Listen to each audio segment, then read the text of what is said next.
Hello, I'm Notes, and today we're looking at the indie hipster kings, the Decemberists. This isn't quite hipster enough to talk about this band yet. Give me 1 second, guys. There we go. All right. That's a little bit more hipster, don't you think? This looks ridiculous. Now I'm going to pull a real hipster move here, guys. I liked Decemberists before they were cool. No, it's true. I first heard about them back in 2003 from a prog rock website. I heard their first track from Her Majesty album, Shanty for Arthusa, and I was hooked. It was dark, it was gritty, it was menacing, and it was frightening. And oddly enough, I picked up Her Majesty because of this. The rest of the album of Her Majesty sounded nothing like the Shanty for Arthusa. It was happy, it was upbeat, it was boppy, it was catchy. Even some of the slower songs really didn't capture that dark and gritty essence that the Shanty did. But I ended up loving the album nonetheless. So soon after that, the band released Picturesque, or depending on how you pronounce it, I know I've heard other people pronounce the third album from them differently, which started off with that same kind of a dark feeling with the Infanta, and it still had that kind of fun atmosphere as Her Majesty. Somehow, I also got my hands off of their first album, Castaways and Cutouts, and to me, this is one of their best albums that they've put out. So on Castaways and Cutouts, we are introduced to more of like a progressive indie with songs such as California One. And this is where the band is really starting to show that, you know what, we can continue on with the progressive rock scene. And this is why I really love them.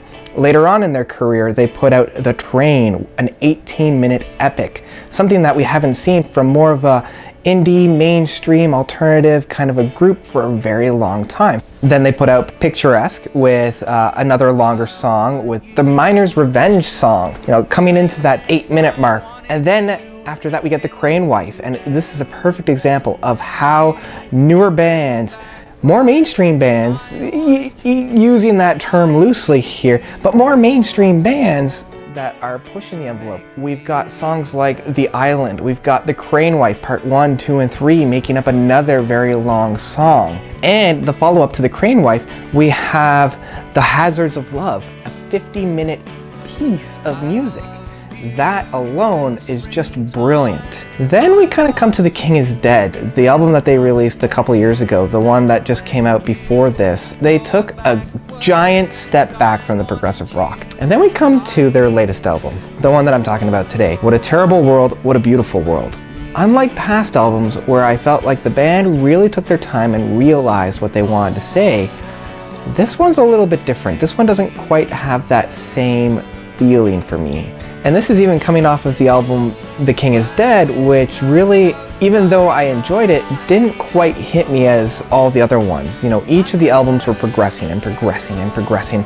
And then they hit The King is Dead, and it almost felt like they stopped progressing. So even though I enjoyed The King is Dead, it was still kind of the biggest disappointment for me. Until we got to this one. It's a huge downer on my end. I was really looking forward to this. I didn't quite know what the band was going to do, but I didn't expect them to follow suit in such the same kind of a vein that was presented with The King is Dead. For those new to the band, let me just give you a little bit of a rundown of what to expect.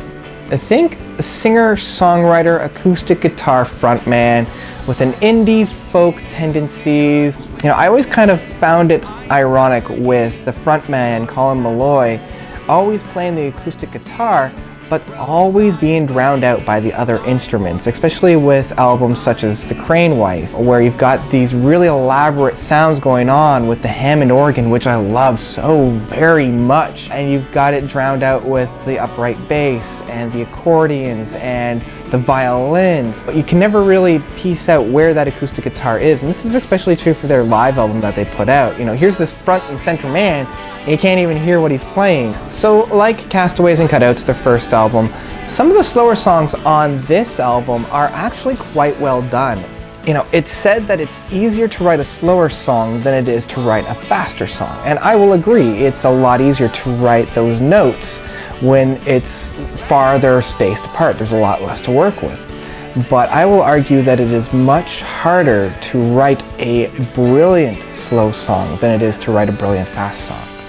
You know, you've got a lot of similar themes on this album. You've got changing with the times, and you've got kind of moving forward, and this is kind of the new stuff that we're putting out. Some people love it, some people don't. But as they say, they've got to change with their times. If they just keep rehashing those same sounds over and over again, it's going to get dull. It's going to get boring. Unfortunately, on this album, it is a little dull and it is a little boring.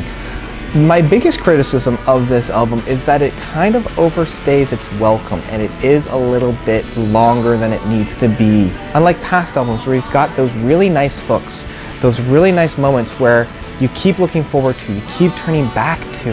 This one doesn't have anything like that. Even with The King is Dead, you still have Dear Avery, which is such a beautiful song. I don't mind listening for 40 minutes knowing that Dear Avery is waiting for me at the end. With this album, What a Terrible World, What a Beautiful World, there's no song like that on this for me. I hope that the band keeps moving forward in their music and don't just stop here. With this album mirroring very closely to The King is Dead, I hope that they still keep moving forward. And that's what I really liked about this band when they first came out. Each album moved forward. This one's not doing that for me. And unfortunately, that's it for this album here. You know, I still picked it up, and I'll still pick up the next one that the band does because I still love their music. This is a kind of a nice, maybe Sunday afternoon album. So that's it for What a Terrible World, What a Beautiful World. I guess that kind of sums up the album too. And let me know what you guys think. Did you hate it as much as everybody else seems to? Or did you like it? Let me know. Okay, that's it. Notes out. Get me out of these stupid glasses.